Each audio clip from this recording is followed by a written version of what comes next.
యేసు క్రీస్తు పరిశుద్ధ నామంలో మీకు శుభములు తెలియజేస్తున్నాను. మత్తయి సువార్త 2వ అధ్యాయము 2వ వచనము చదువుకుందాము. యూదుల రాజుగా పుట్టిన వాడెక్కడనున్నాడు? తూర్పు దిక్కున మేము ఆయన నక్షత్రము చూచి ఆయనను పూజింప వచ్చితిమని చెప్పిరి. తూర్పు దేశపు జ్ఞానులు హేరోదు రాజు నొద్దకు వచ్చి, యూదుల రాజుగా పుట్టినవాడెక్కడనున్నాడు అని అడుగుచున్నారు. యూదుల రాజుగా పుట్టినాడా అని అడగడం లేదు. పుట్టినాడా అని కాకుండా ఎక్కడ పుట్టినాడు అనే ప్రశ్న వాళ్ళు వేయుచున్నారు. అంటే ఆయన ఖచ్చితంగా పుట్టినాడు అనేటువంటి నమ్మకము, నిశ్చయత వారికి ఉన్నది. అందులో వారికి ఎలాంటి సందేహం లేదు, ఎలాంటి సంకోచము లేదు, అనుమానము లేదు. అయితే రాజు అనేవాడు ఖచ్చితంగా రాజభవనంలోనే జన్మించుతాడు, పుడతాడు అనేటువంటి భావనతో, అనేటువంటి ఆలోచనతో వారు యెరూషలేంలోని రాజమందిరంలో హేరోదు నొద్ద వాళ్ళు అడుగుచున్నారు. ఈ యొక్క సమయంలో మరి యూదుల రాజుగా పుట్టిన సంగతి వారికి ఎలా తెలుసు? యూదుల రాజు పుడతాడు అని వారికి ఎవరికి తెలియజేశారు అని చూసినట్లయితే వారి మాటల్లోనే జవాబు కూడా ఉంది. వారు తూర్పు దిక్కున నక్షత్రాన్ని చూశారు.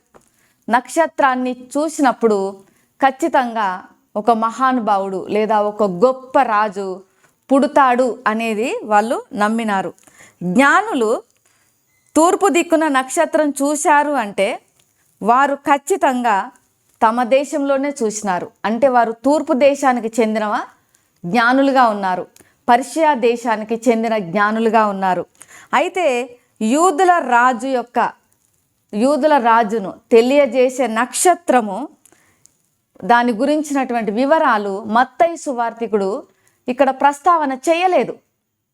అయినప్పటికీ యూదుల గ్రంథాలు రచించినటువంటి రచయితలు లేదా రోమా గ్రంథాలను రచయించినటువంటి ఆ రచయితల రచనలన్నిటిని కూడా పరిశీలన చేసినట్లయితే ఖచ్చితంగా యూదుల రాజును గురించినటువంటి విషయాలు తెలుసుకోగలరు. ఇక్కడ వారు మరి ఎందుకు వస్తున్నారు? వాళ్ళు జ్ఞానులు, ఎంతో జ్ఞానము కలిగినటువంటి వారు, వాళ్ళ దగ్గర జ్ఞాన సముపార్జన చేసినటువంటి వారు, గొప్ప నైపుణ్యం కలిగినటువంటి వారు, ఎంతో గొప్ప విద్యను అభ్యసించినటువంటి వారు జ్ఞానులుగా పిలువబడుతున్నారు. అలాంటి వారు అంత దేశము నుండి సుదూర ప్రయాణం చేసి అపాయములతో, ప్రమాదములతో కూడుకున్నటువంటి ప్రయాణం చేసినారు. శ్రమ కోర్చి ప్రయాణం చేసినారు. ఎలాంటి ప్రయాణం అంటే చాలా ప్రాముఖ్యమైనది. మేము ఈ ప్రయాణం చేయకపోతే తప్పనిసరి పరిస్థితులలో ఈ ప్రయాణం చెయ్యాలి అనేటువంటి పరిస్థితులలో ప్రయాణం చేశారు అంత దూరం నుండి. ఎందుకు అంత దూరం ప్రయాణం చేసి వచ్చారు అంటే వారి మాటల్లోనే మనం చూడగలము. ఏమిటి అంటే ఆయనను పూజింపవచ్చితిమి అన్నారు. యేసయ్య కేవలము యూదులకు మాత్రమే పరిమితమైన దేవుడు కాదు. యూదుల రాజుగా పుట్టినటువంటి యేసయ్య యూదులకు మాత్రమే చెందినవాడు కాదు, ఆయన సకల జనులకు చెందినటువంటి వాడు. ఎందుకంటే అందరినీ అంతటా ప్రేమిస్తున్న దేవుడుగా ఆయన ఉన్నాడు. యూదుల రాజుగా పుట్టిన మెస్సియ ద్వారా ఈ లోకంలోని సర్వ మానవాళికి రక్షణ కలుగుచున్నది. ఎందరైతే ఆయనను అంగీకరిస్తారో వారందరికీ కూడా దేవుని పిల్లలగుటకు ఆయన అధికారం ఇస్తున్నాడు. తన కుటుంబంలో వారిని చేర్చుకుంటున్నారు. మరి అలాంటి గొప్ప విశ్వాసము, నమ్మకము ఈ జ్ఞానులకు ఎలా కలిగింది అనగా దేవుడే వారి యొక్క హృదయంలో గొప్ప విశ్వాసాన్ని ఉంచాడు, గొప్ప నమ్మకాన్ని ఉంచాడు.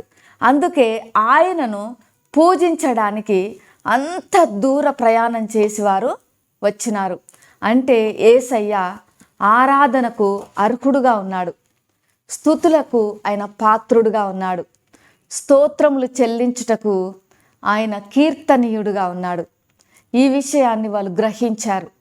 అందుకే అంత దూర ప్రయాణం చేసినారు. ప్రియమైనటువంటి వార్లారా, ఈ ఉదయకాల సమయంలో మనము అంత దూరము ప్రయాణం చేయాల్సిన పని లేదు. మనము యేసయ్యను అంగీకరిస్తే చాలు, మన హృదయంలోనే ఆయన జన్మిస్తాడు. ఆయన బెత్లెహేంలో ఆ కాలంలో జన్మించాడు. కానీ ఈ కాలంలో మనము అంగీకరిస్తే చాలు, మన హృదయమే బెత్లెహేముగా మారిపోతుంది. మన హృదయంలో ఆయన జన్మిస్తాడు. మనము ఎక్కడికి ప్రయాణం చేయాల్సిన పని లేదు. ఉన్న చోటనే, ఉన్న పాటున ఆయనను మనము స్తుతించగలము, ఆరాధించగలము. ఆయన పేరు ఎత్తి ప్రార్థిస్తే చాలు, ఆయన నామంన మనము ప్రార్థన చేస్తే చాలు, అక్కడే ఆయన ప్రత్యక్షమవుతారు. ఆయన సన్నిధి మనల్ని ఆవరిస్తుంది. ఆయన సన్నిధి అక్కడ ఉంటుంది. ఆయన సన్నిధిలో శాంతి, ఆయన సన్నిధిలో సమాధానము, ఆయన సన్నిధిలో స్వస్థత, ఆయన సన్నిధిలో దీవెన, ఆశీర్వాదాలు మనకు దొరుకుతాయి. కాబట్టి మనము జ్ఞానులు అంత దూర ప్రయాణం చేసి వచ్చారు, కానీ మనము ఉన్న చోటనే, ఉన్న పాటున యేసయ్యను పూజించగలిగినటువంటి ఆధిక్యత మనకున్నది. ఎందుకంటే యేసయ్య సర్వమును తన సన్నిధితో నింపినటువంటి దేవుడుగా ఉన్నాడు. అంటే సర్వవ్యాప్తి కలిగినటువంటి దేవుడుగా ఉన్నాడు. మరి ఆయన యొక్క సన్నిధి అంతటా వ్యాపించి ఉన్నది. మనం ఎక్కడికి ప్రయాణం చేయనవసరం లేదు. ఆయనే మన కొరకు వచ్చారు. ఇంకొక మాటలో చెప్పాలి అంటే, జ్ఞానులైతే అంత దూర ప్రయాణం చేశారు, మనము చేయవలసిన పని లేదు. యేసయ్యే మన కొరకు వచ్చారు. మనము ఆయనను స్తుతించుదాము, పూజించుదాము, కీర్తించుదాము, మనం ఆయనను ఘనపరచుదాము. ప్రేమ నమ్మకం కలిగిన పరలోకపు తండ్రి, పరిశుద్ధుడా, నీకు వందనాలు చెల్లిస్తున్నాను. ఈ ఉదయకాల సమయంలో ప్రభువా, మేము నీ కొరకు ఎక్కడికి రానవసరం లేదు. మీరే మా కొరకు మమ్మల్ని ప్రేమించి పరలోకం నుంచి భూలోకానికి దిగివచ్చిన మా గొప్ప దేవుడా, నీకు వందనాలు.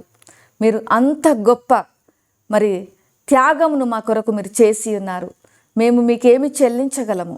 ఈ ఉదయకాల సమయంలో మా హృదయపూర్వక స్తుతి, ఆరాధన నీకు చెల్లించి యేసు నామంలో సమర్పిస్తున్నాము తండ్రి. ఆమెన్. దేవుడు మిమ్మల్ని దీవించునుగాక.